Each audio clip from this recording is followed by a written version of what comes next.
So knowing the confines in which you expect them to work, trying to plan around the future, are there any trade targets that stand out to you specifically you'd like to see them prioritize using Yeah. Crowder's salary as one of the chips to get said player? Yeah, I mean, like I was just sort of in the last podcast we had, I was asking Sam, our co-host, and Kellen Olson, who's one of the beat reporters that covers the Suns, if they're at Duncan Robinson level of panic when it comes to the bench right now, and then Duncan Robinson scored 27 points in a preseason game right after. And of course, everyone's like, maybe we are ready for that. Everyone that listened to that podcast, because the Heat apparently want Jay Crowder. They don't seem to be as infatuated with Duncan Robinson as they were in the past. And it's not a great contract. He's paid like $18 million a year. Yeah, he is like $20 million a year Garrison Matthews. That is what Duncan Robinson is essentially. Yeah. That's a good way of putting it. And then like there's some non-guaranteed money at the end of that deal, but it's still bad. Like, in all ways, it's still not a great deal. It's 4 years left. That's just a long, like the way contracts are signed now, like non-stars aren't on the books for that long normally. I don't know. He has a great agent. If I were an NBA player, I would hire whoever Duncan Robinson's agent is right now, because that's just a really, really great. In fact, Cameron Johnson should go out and hire him right now until his extension is signed. By the way, one of Cameron Johnson's agents is Devin Booker's dad. So I have a feeling maybe he shouldn't do that. Then. Yeah, I have a feeling he'll be fine. Yeah. Duncan Robinson's agent is Jason Glushin or Glushin. I apologize. All right. Shout out to Jason. He's clearly a genius. But so he's just somebody I threw out there. I'm not really infatuated with that. Eric Gordon, I think, is still pretty good. I think it's kind of year 4 trade for Eric Gordon. Right. But maybe it wouldn't take a first round pick at this point, right? Are we at the point where they might do it without a first round? He just hired a new agent, by the way. He signed with CAA, which is where Devin Booker's dad works and where Devin Booker's agency is. I was about to say, all you basically told me is that he's either, I guess that, or he's going to the Knicks if he's with CAA. That's a good point. Yeah. I mean, he'd be pretty good there too. No more Evan Fournier for people who hate him, maybe in that case. But matching salary with players that are actually valuable for the Suns is hard, because Jay Crowder was kind of like on a really great contract. He signed for the full MLE money for us for 3 years. I remember when he got that deal, I was shocked that that's all he went for. Yeah. Yeah. It's a great deal. Was a great deal for the Suns at the time, but now you're trying to make a trade with him. And Eric Gordon is on the final year of his deal. He makes like $18 million a year. Unless you win the title. If the Suns are a real contender. Unless you win the title. That's right. He can get whatever he wants. if the Suns, max him for all I care if the Suns win a title. But you'd have to include, Dario Saric or Landry Shamet, which I think a lot of Suns fans are like, well, yeah, do it if it's Landry Shamet. Yeah. Landry Shamet actually played well for the first time in a year in the last preseason game. But, I still like it. The thing I like about Eric Gordon is I feel like he could play. It's hard to find a player in that you want to trade Jay Crowder for that could still play with Devin Booker and Chris Paul on the floor at the same time. Because you need a wing, somebody big enough to guard threes or maybe even in some cases guard point guards, because Chris Paul can't anymore. And so it's kind of hard to find the perfect fit. He's somebody that could. And I think he would be the primary offensive option on the bench, which has been a problem for this team in the preseason so far. So he's somebody else out there. Beyond that, it's been kind of like, I like Harrison Barnes too. I think he would be great. I think he could start for the Suns in Cameron Johnson's spot.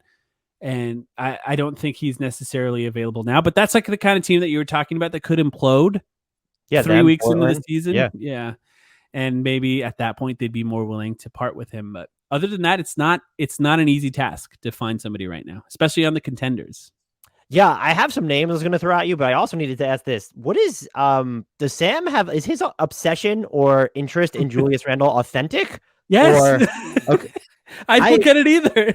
I understand there's a vision of Julius Randle that I think could be a complimentary player, which is what he would need to be.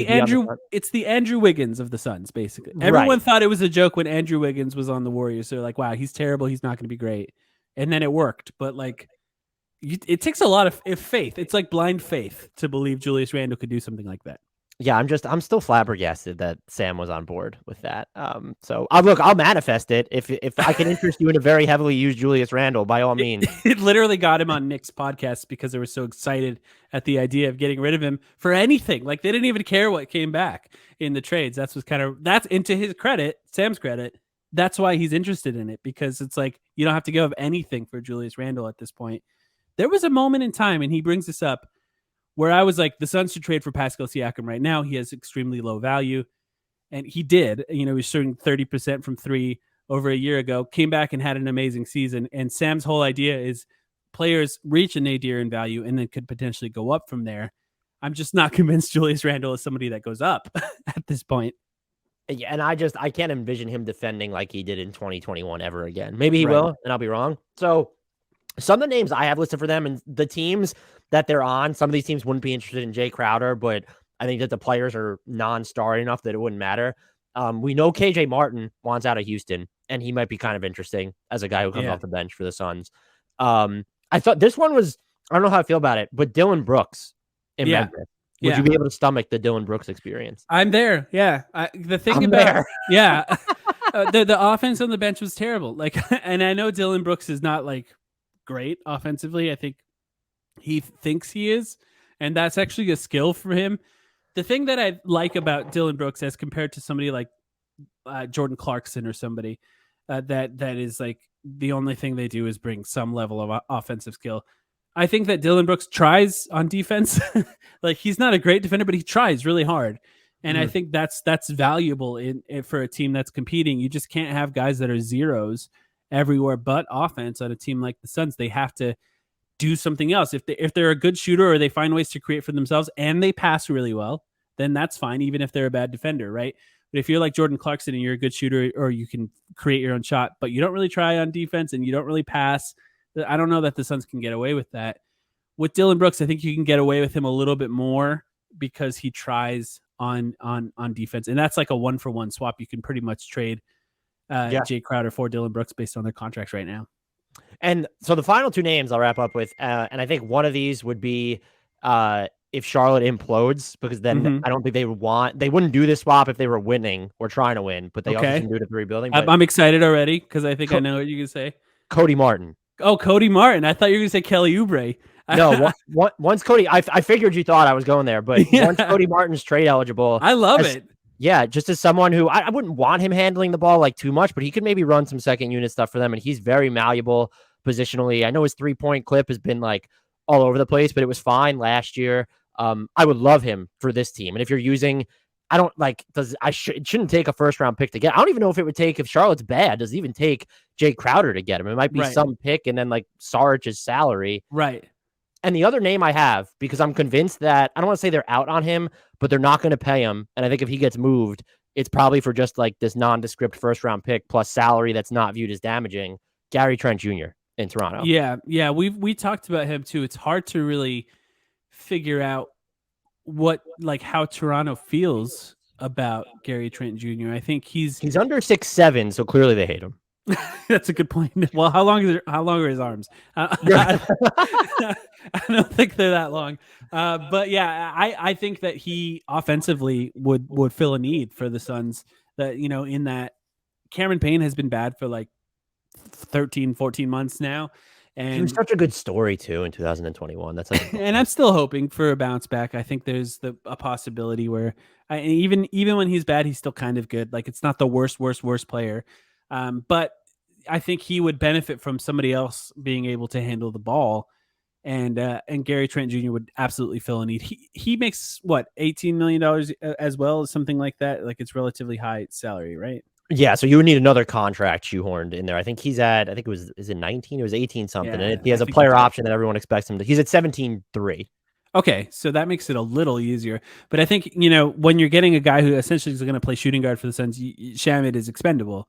So and Shamet, who has a future salary that becomes non-guaranteed at some point, like only some of the money's guaranteed.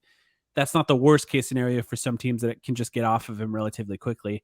Toronto could also use shooting, especially if they're going to lose. Yeah, like if it was Shamet and Crowder plus a 2023 first, I don't think that's an underwhelming like starting point. And I don't think that defense would be absurd. Right. At that point, you add Jay Crowder to that team. Oh my God. But what are they going to do offensively? They've already been struggling in the preseason offensively. They would be team fuck shit up on defense though. I love it. Yeah, I'll watch that. That's for nerds to watch, and I'll watch that.